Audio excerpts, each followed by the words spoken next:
Well, hello there. In this lesson, we're going to learn about safety that is going to apply when you're around chemicals in your home, at a workplace, and at school. Alrighty, so obviously everything is made of chemicals, and so some of them are more hazardous than others. And there are ways in our modern society in which we can communicate to each other which ones are more hazardous and which ones are less so. And so we're going to look at some of these ways of communicating the hazards, both at the home or the workplace, and then we're going to look at some lab safety for ourselves when we're dealing with chemicals in the classroom. So at home, there's a set of symbols called household hazardous product symbols. And in the workplace, we have this system called the Workplace Hazardous Materials Information System. So we're going to look at both of those. So the household hazardous product symbols are fairly straightforward. You've probably seen them around on products around your house, and I'm going to help you to understand what those symbols mean. Most of them are pretty intuitive. The skull and crossbones here, that's for something that's poisonous. This is a flame that indicates that something will burn, it's flammable.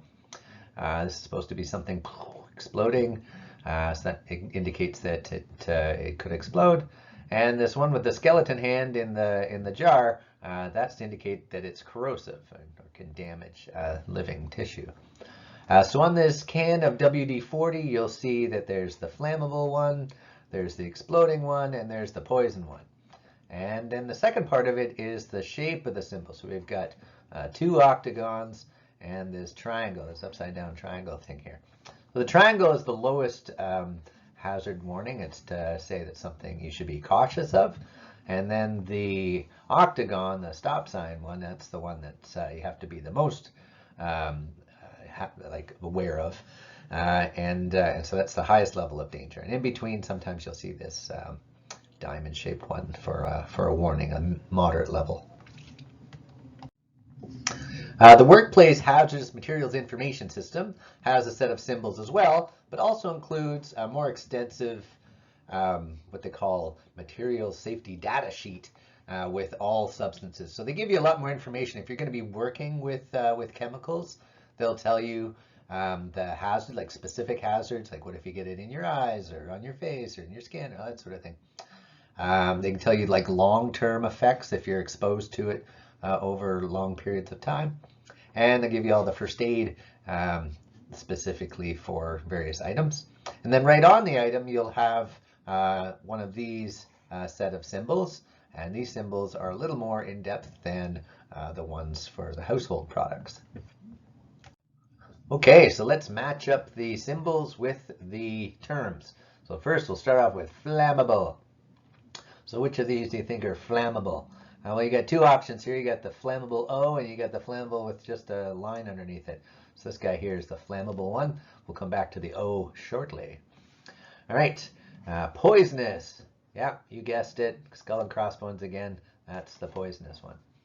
Biohazard. Now you might have seen this one in movies, or sometimes if you're at a hospital, you'll see like the place where they put needles and that sort of thing will have this symbol on it.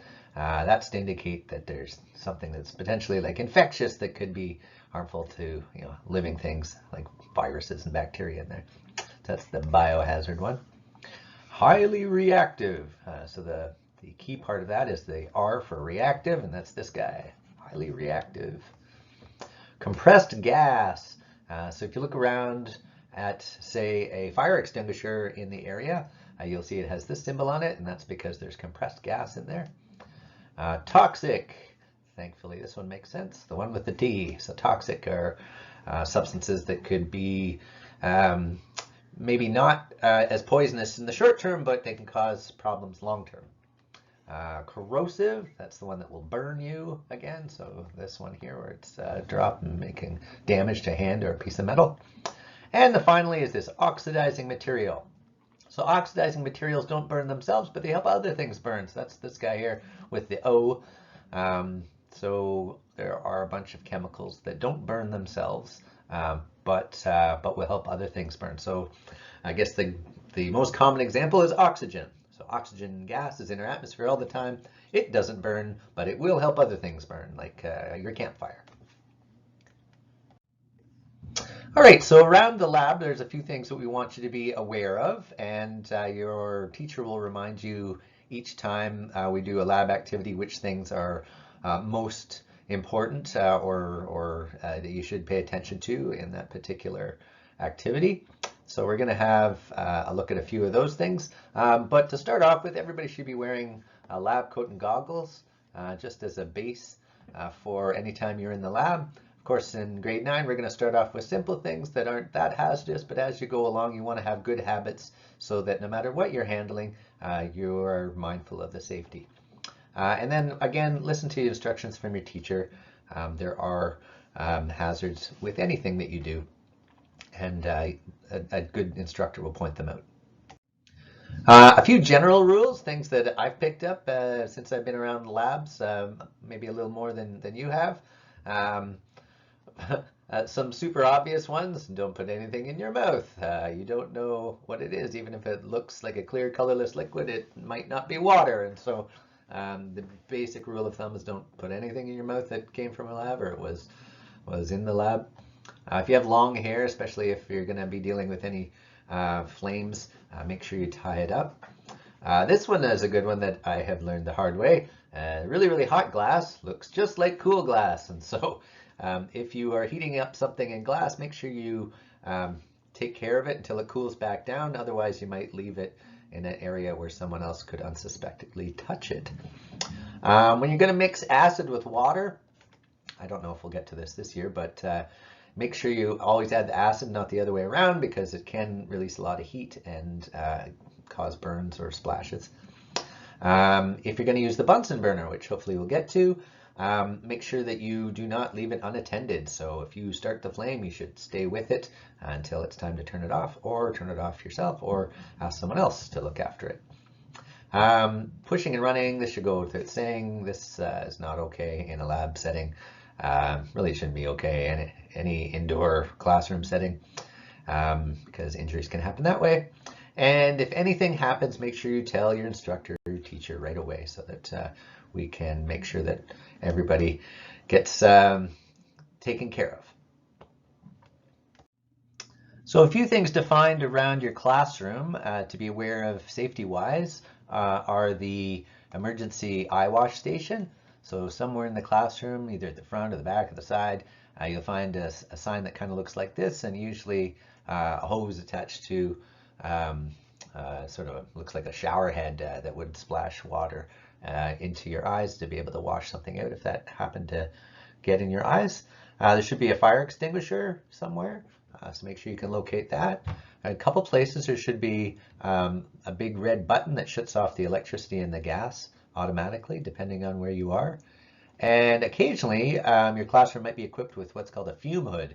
So a fume hood is a great place to do activities or demonstrations that might be really smoky or release gases that might bother people or be irritating, because it'll have a big fan here that can suck all those gases and smoke out of the classroom and not bother anybody. It'll have a doorway that comes down and seal everything in there. So those are some safety features that your classroom might have. Your equipment. Being able to do a lab safely often means using equipment that is appropriate. So a few things that I hope everyone has seen, or if you haven't, here's a little short list of a few things. This guy here is what you call a graduated cylinder. This one here is a Erlenmeyer flask. Hopefully you know that this one here is a beaker, sort of a rectangular shape. This one's always fun to say. This is a scoopula.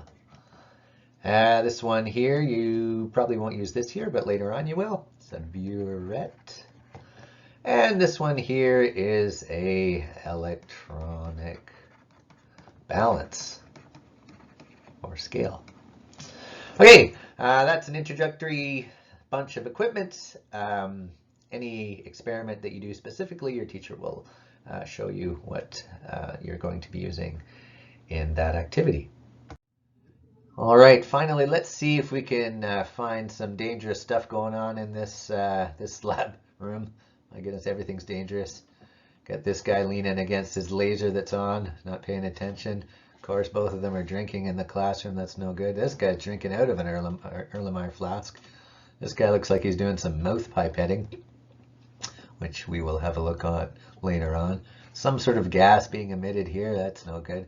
Got a coffee maker in the middle of a class with an extension cord that people can trip on. That's not good. This guy's head is right in the fume hood. This guy's climbing up. That's no good. This guy's smoking on top of barrels of who knows what. At least this guy's got his glasses on. That's good. I don't know what this guy's thinking, stepping over a laser. I don't know what type of laser this is, but it's enough to make that thing explode. Oh my goodness, a mess here. Let the funnel in. Someone dumping stuff down the sink. That's not good. Nobody could use this wash station because there's all this junk in the way. What else we have? We have MSDSs. That's good. Oh, it looks like it's locked. What else we have here? Oh, we got the safety rules being covered up by the party this Saturday. Got a bunch of plugs in a single socket. That's not good. I don't know what's going on here. Using some sort of spray. Not using the gloves. Pouring a bunch of stuff all over the place. My goodness, so many problems. All right, well, I hope you found this interesting and informative, and I hope you are safe in your labs this year.